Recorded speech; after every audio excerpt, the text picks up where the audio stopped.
Plusieurs députés ont accepté des pots de vin pour modifier les textes de loi, pour faire voter des amendements. Ils ont été en fait piégés par des journalistes. On va retrouver François Baudonnet dans un instant sur place. D'abord les faits, reportage réalisé avec Bertrand Catrice. Lorsqu'ils votent un texte, combien sont-ils à le faire pour de l'argent? Depuis que des députés se sont fait piéger par des journalistes du Sunday Times, la question taraude l'hémicycle européen. Moyennant jusqu'à 100 000 €, 4 eurodéputés ont accepté de déposer des amendements. Pour Adrian Severin, le vice-président des élus socialistes, la vidéo est accablante. Yes, well, I think because I didn't really count, but I think for that would be 2 or 3 days. Is it all right? Do you think? Yes, so that would be, say, 12,000 euros. Yes. Malgré l'évidence du scandale, cet ancien ministre roumain refuse de démissionner. Son groupe politique est sous le choc. Nous l'avons exclu, il a quitté le groupe, il n'est plus membre de notre groupe.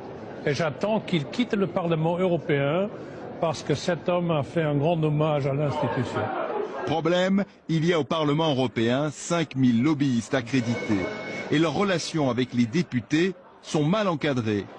Ernst Strasser, élu conservateur autrichien, avoue même, sans honte à ceux qui le piègent, qu'il est lui aussi lobbyiste. If there is it's possible to be under the undercovers, it's much more better. Moi, je vais proposer demain que l'ensemble des cartes des lobbyistes soient retirées. Il faut refaire une sélection. Et le député doit signer pour chaque lobbyiste qui rentre dans ce Parlement. Avant d'éventuelles perquisitions, les bureaux des eurodéputés incriminés viennent d'être mis sous scellé. Ils sont gardés 24 heures sur 24, une première dans l'histoire de l'institution.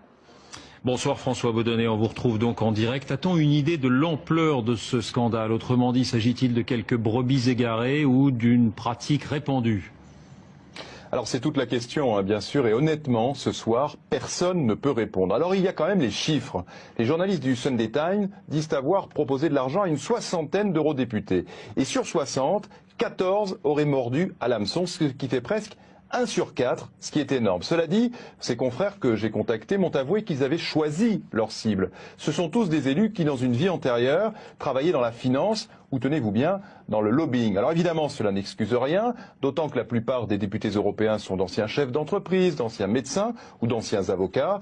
Alors ce soir, avec ce scandale, le Parlement européen va être obligé de faire le ménage, car corruption généralisée ou pas, le soupçon est là, et c'est peut-être ça le plus grave.